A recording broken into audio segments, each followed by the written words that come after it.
what up YouTube? Remember, like and subscribe for more of this content.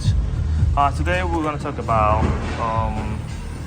the situation that we live in the city, the Bronx, Manhattan, New York City, basically.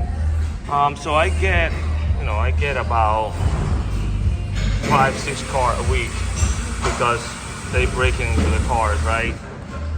This is pretty easy to replace. You know, they damage this, they break this. I already replaced this one, but you just gotta take this cover here and loose that bolt, that Torx 30, and basically just comes out and put a new one in. The hardest one is the one in the glove box, right? But my point with this is that, you know, if you live in a project and you live in a neighborhood where your truck is nicer, your car is nicer, maybe you should start thinking about buying a house before you buy a nice car, right?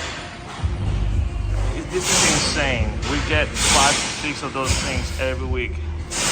People breaking into cars. All right, just be careful. Just be careful out there. All right, take care.